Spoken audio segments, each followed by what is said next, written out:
Hello, नमस्कार सभी साथियों को। आप सभी का स्वागत है मेरे YouTube channel the vision of are.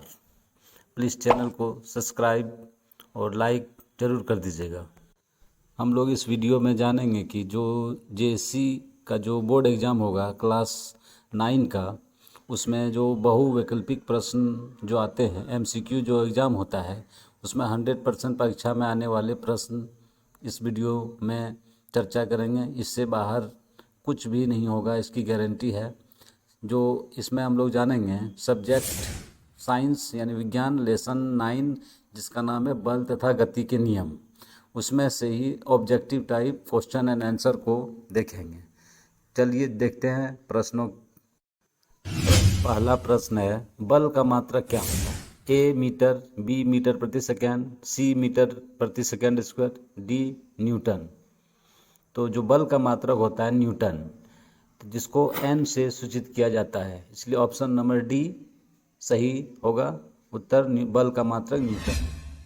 तो अगला प्रश्न है, सभी वस्तुएं अपनी अवस्था में परिवर्तन का विरोध करती हैं। यह गुण क्या कहलाता है? ए त्वरण, बी जड़त्व, सी द्रव्यमान, डी संवेग।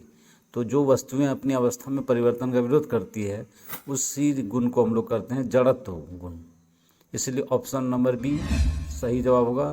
तो अगला प्रश्न है, द्रव्यमान और वेग के गुणनफल को क्या कहते हैं? ए संवेग, बी आवेग, सी बल, डी दाब। तो हम लोग जानते हैं कि P बराबर होता है एम भी। P यानी संवेग, M यानी द्रव्यमान, V यानी वेग, इसलिए उत्तर जो होगा ए संवेग। अगला प्रश्न है, न्यूटन के गति का प्रथम नियम क्या व्यक्त करता है? तो ऑप्शन है हम लोगों का ए ऊर्जा, बी कार्य, सी जड़त्व, डी जड़त्व आघूर्ण। तो न्यूटन का जो प्रथम गति नियम है वो जड़त्व का गुण व्यक्त करता है। जड़त्व उसे कहते हैं जो वस्तु विरामावस्था में है वह विराम अवस्था में ही रहेगी, और जो वस्तु गतिमान है वो गति में ही रहेगी जब तक उस पर कोई बाहरी बल ना लगाया जाए। उसे जड़त्व का नियम है। ये जो है हम लोगों को गति के प्रथम नियम से पता चलता है। तो अगला प्रश्न है, निम्न में से किसका जड़त्व अधिक होगा? तो ऑप्शन है ए साइकिल, बी कार, सी बस, डी रेलगाड़ी। तो हम लोग जानते हैं कि जड़त्व उसका अधिक होता है जिसका द्रव्यमान अधिक होता है, इसलिए इसमें जो द्रव्यमान होगा रेलगाड़ी का अधिक होगा, इसलिए ऑप्शन नंबर डी सही उत्तर रेलगाड़ी। तो अगला प्रश्न है, प्रत्येक क्रिया के समान एवं विपरीत प्रतिक्रिया होती है। यह गति का कौन सा नियम है? ए प्रथम, बी द्वितीय, सी तृतीय, या इनमें से कोई नहीं। तो जो हम लोग जानते हैं क्रिया के विपरीत समान प्रतिक्रिया यानी विपरीत प्रतिक्रिया होती है, तो वह गति का तृतीय नियम यानी तीसरा नियम होता है, इसलिए ऑप्शन नंबर सी तृतीय नियम। तो अगला प्रश्न है, संवेग परिवर्तन की दर समानुपाती है। तो किसके समानुपाती होती है? ए जड़त्व के, बी आरोपित बल के, सी त्वरण के, डी इनमें से किसी में नहीं।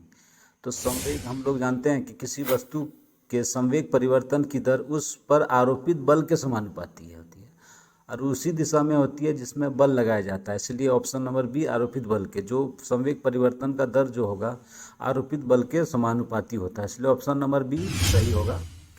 तो अगला प्रश्न है, संवेग का SI मात्रक क्या होता है? ऑप्शन है ए केजी मीटर प्रति सेकेंड, केजी मीटर प्रति सेकेंड स्क्वायर, सी न्यूटन, डी मीटर प्रति सेकेंड। संवेग का SI मात्रक जो होता है ऑप्शन नंबर ए जो है केजी मीटर प्रति सेकेंड, यही जो सही उत्तर होगा। तो अगला प्रश्न है, यदि बल F है, द्रव्यमान M है, त्वरण A है, तो इसके लिए संबंध के लिए कौन सा सूत्र होता है? ए F बराबर MA, बी M बराबर AF, सी A बराबर MF, या डी F बराबर A। तो जो सही उत्तर होगा ए F बराबर MA, यानी सही उत्तर ऑप्शन नंबर जो होगा ए।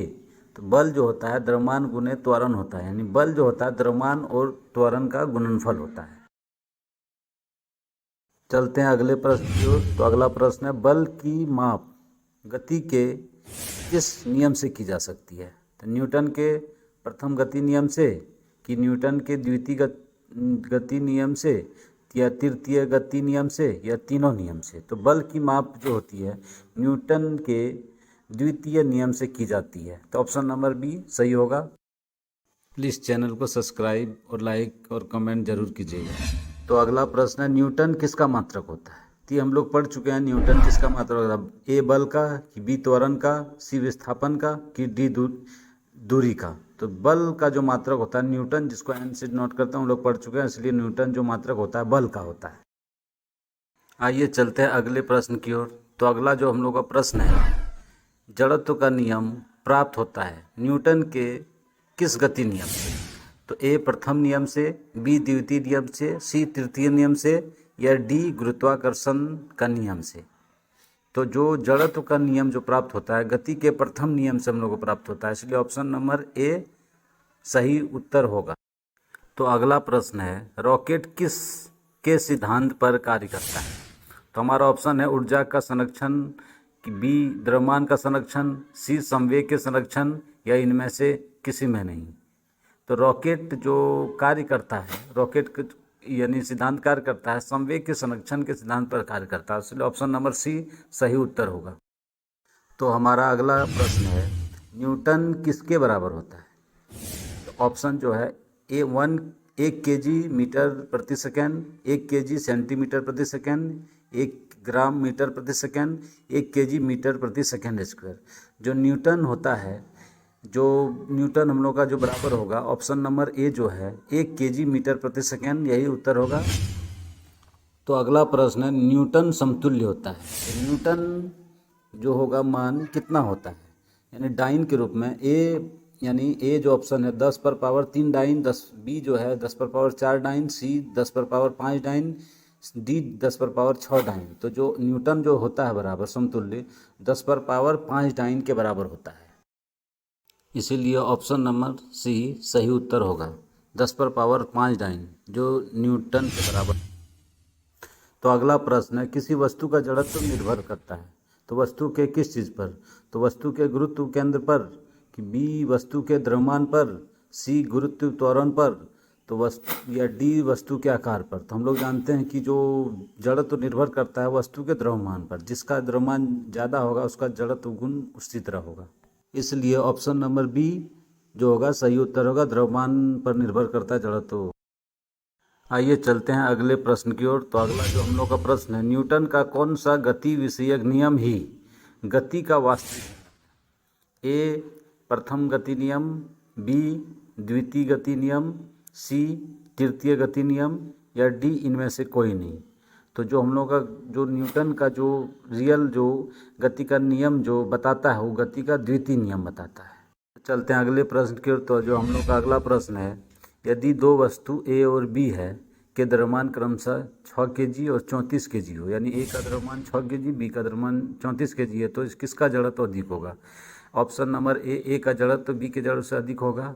ऑप्शन नंबर बी का जड़त्व ए के जड़ से अधिक होगा। ऑप्शन नंबर सी ए का जड़त्व और बी का जड़त्व दोनों बराबर होगा, कि ऑप्शन नंबर डी ए और बी का जड़त्व दोनों का शून्य होगा। तो हम लोग जानते हैं कि जिसका द्रव्यमान ज़्यादा होता है उसका जड़त्व अधिक होता है, तो ऑप्शन नंबर बी सही उत्तर होगा। बी का जड़त्व ए के जड़ से अधिक होगा, क्योंकि बी का द्रव्यमान 34 केजी और ए का द्रव्यमान 6 केजी, तो इसलिए ऑप्शन नंबर बी सही उत्तर होगा। चलते हैं अगले प्रश्न की ओर। तो जो हम लोग का अगला जो प्रश्न है बहुत ही महत्वपूर्ण है, एग्जाम में बहुत ही महत्वपूर्ण चांस से क्या आएगा। तो अगला जो प्रश्न है, 20 केजी द्रव्यमान वाली वस्तु को 5 मीटर प्रति सेकंड की दर से त्वरित करने में कितना बल की आवश्यकता होगी? यानी बल यहाँ निकालना है। यानी क्या होगा, यदि हम लोग द्रव्यमान को m लिखते हैं तो यानी m बराबर 2 केजी है, त्वरण को a जानते हैं तो 5 मीटर प्रति सेकंड है। जो बल का जो फॉर्मूला होता है F बराबर ma, यानी द्रव्यमान गुने त्वरण, F बराबर 2 गुने 5, इसलिए 10 न्यूटन। तो ऑप्शन नंबर बी 10 न्यूटन जो बल का मात्रक होता है n, इसलिए 10 न्यूटन। तो यही था हम लोगों का अंतिम प्रश्न। तो इसी तरह के महत्वपूर्ण प्रश्नों की जानकारी और रिवीजन करने के लिए चैनल को जरूर सब्सक्राइब करें। Thanks for watching, please subscribe my channel the vision of are.